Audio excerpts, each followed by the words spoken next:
Hello, all. This is Dr. Dave Mastak talking to you about reciprocity.com. The E is written with a 3. And in this particular video, this is part of my Nerd Out Wednesday series. I'm going to be talking about task specialization and defining what task specialization is and why it might be advantageous for business and maybe some of the downfalls that happen with task specialization as well. So if you don't know, I'm a professor of innovation strategy and entrepreneurship, and I'm trying to do this reciprocity project to actually benefit as many people as I possibly can. I was trying to think of a way that I can make my resources scalable in some sort of way. So I was thinking about my own specialization, what I was doing, and trying to help out as many people as I possibly can.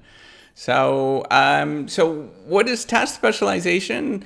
So task specialization is really thinking about how you can separate out each particular task so that each individual within an organization does the smallest amount of work that they possibly can do. So this is also called the division of labor, depending on which literature you are reading. That's in economics. They're going to talk about the division of labor.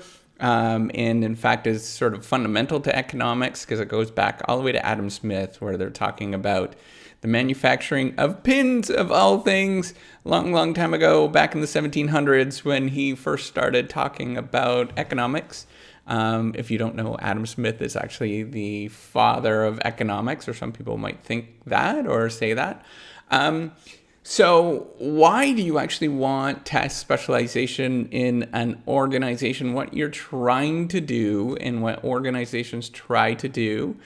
And organizations I'm using very broadly. It could be firms like actual private companies. It could be any sort of public firm that's out there, a public organization that's out there.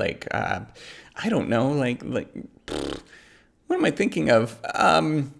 Not-for-profits, as well as any sort of government agency and things like that, depending on which country you're from. So what task specialization really is about is to ensure that each worker and each member of the organization is doing the most efficient job that they possibly can. So you're really focused on efficiency with that. And the reason why you get these efficiencies, I mean, there's kind of a lot of different reasons, but the main reason, particularly with tasks and particularly with workers, it's the learning effects that happen, that you get these learning curve effects, right? The more that you actually do of a particular task, the more sort of volume of the particular task that you do, one really simple thing, the better off you get. And where does that come from? Really, it's just from the reduction of mistakes that you get, and as well as learning ways that you can do it very quickly. You get sort of routine action, which is a collection of actions and collection of sequences of events that you can do, and you will just get better at that because you're going to reduce the sort of parts of the sequence of events, and you're going to reduce it to the simplest thing as you possibly can. And you're just going to naturally do that because, you're messing around with something. The more that you do of something, the more that you're going to be able to see a particular way of doing it, making it much more efficient. This is why we actually send people to become doctors, because we want them to be good at their particular job. Radiologists are going to become very focused, and they're going to understand sort of the radiographs that they're looking at a lot better than somebody else is that has not looked at hundreds of thousands of those things. Surgeons get a lot better at their surgeries. In fact, that's probably the biggest predictor of what your surgical success is going to be, is just look to see at how many jobs that they performed or how senior they are in their position. Pilots are gonna do much better the more that they actually do of something, put their flight hours in, and you're really getting the specialization effect because they're learning over time, they're getting better at that, and then they could do one particular role, which is flying the pilot rather than flying flying the plane, rather than flying many different planes. They're gonna fly one particular one. They're gonna get to know that one particular one really, really well.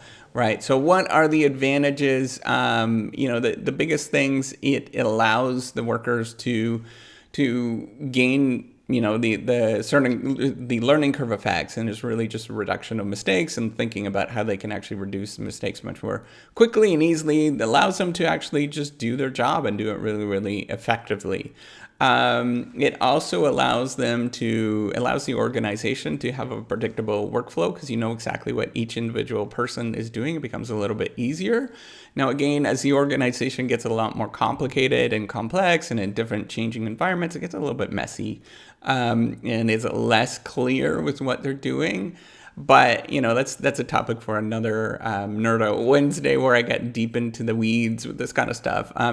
The other thing is you do get the efficiency of operations. So each person is going to get much more better and much more efficient at the thing that they're doing, which drives efficiency within the organization. Those are kind of like loosely related benefits that you might get from the specialization.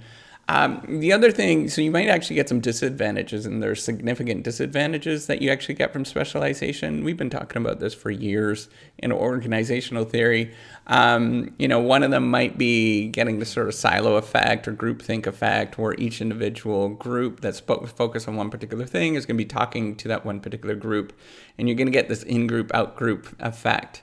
You're also going to reduce sort of flexibility within the organization as well, because each individual person is doing their thing. They're not going to be knowing how to do other tasks. So if the environment changes and sort of catastrophe happens, and sort of uncertain environment happens, then it's going to be really difficult to change with that environment. And that's this kind of biggest thing that we've been talking about for years. With that, it really has to depend on the environment and how it changes. So there you have it, right? So that I talked about what is task specialization. Pretty easy, sort of, not overly complicated, but the idea is really impactful in the sense that it is a part of business and a part of management, part of economics that is most people sort of overlook, and that specialization really has some amazing benefits from it. So if you can figure out how to create the specialization that happens, and you got to constantly be working on it, right? Figuring out how to do specialization, thinking about your org chart and things like that. You can, and you're always pushing. And the thing is, I want to also point out, it's not just within your organization, but you have to specialize with your organization as well. So you pick and choose what your organization does, and you get somebody else to do it outside of the organization. So that's a key thing to think about. You don't want to just focus or gain efficiencies within the organization, but be very careful on what you're choosing outside of what your organization does.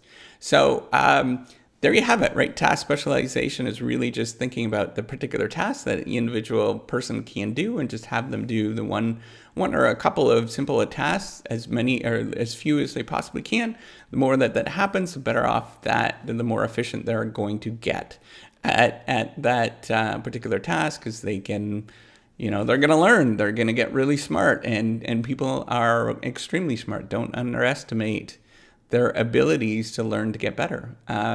So if you like this video, make sure you give me a thumbs up. And this is where my Nerd Out Wednesdays, I just kind of talk about things that are nerdy in science and things that I just find interesting. As well as do subscribe to the YouTube channel. I do appreciate it. And that's it. Oh, I have some other videos you might be interested in if you just click on the show description. All right, take care. Bye.